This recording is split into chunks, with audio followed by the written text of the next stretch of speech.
Enzo Recto, kalaban ang katiwalian at kasinungalingan, kakampi sa katotohanan at kabutihan.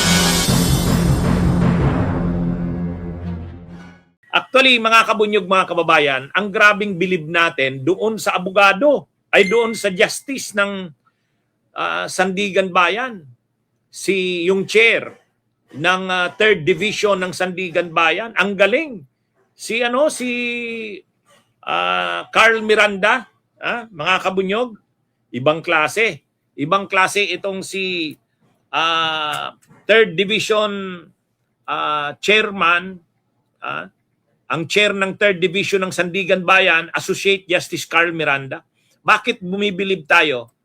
Kahit yung kahit yung motion ni Bong Revilla na for law, ibig sabihin makadalaw doon sa pamilya dahil patay yung kapatid, hindi grinant. Hindi grinant ni Miranda. Yung kasing kaso ni Bong Revilla na plunder, malversation ba 'yon? Malversation pa lang yata ang na-file kay wala pa yung plunder.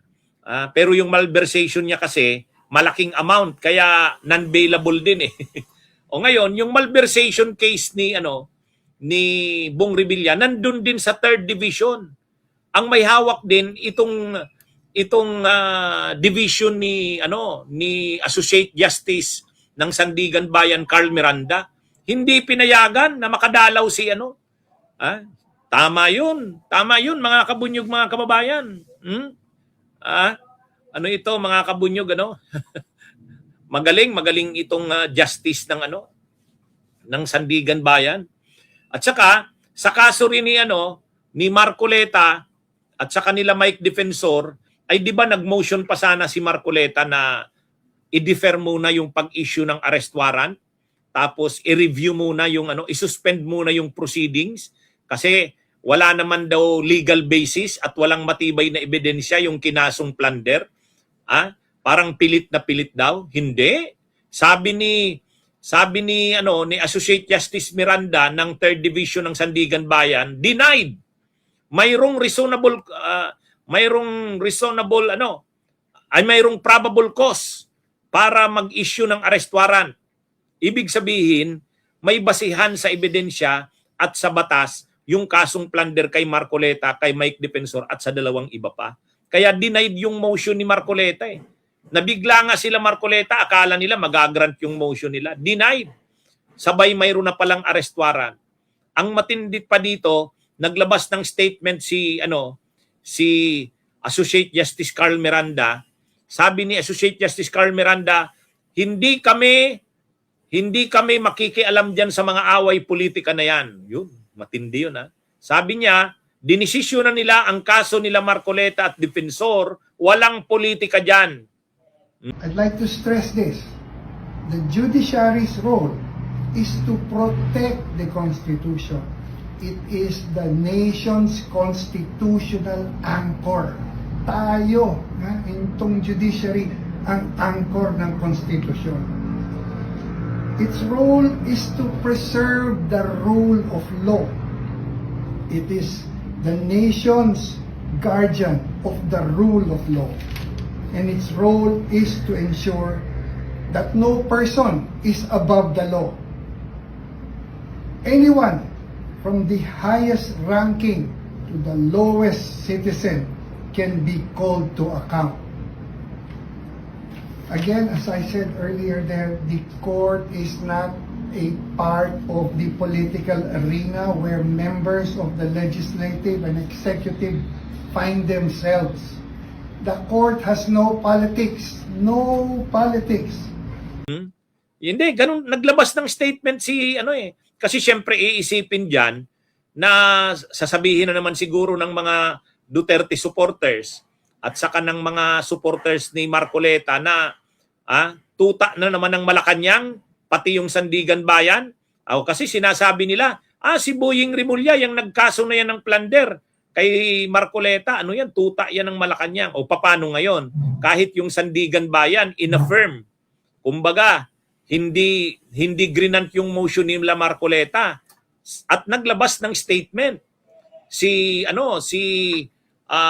Third Division Chair, Associate Justice ng Sandigan Bayan, Carl Miranda. Sabi niya, hindi kami nagpapa-influence sa politika.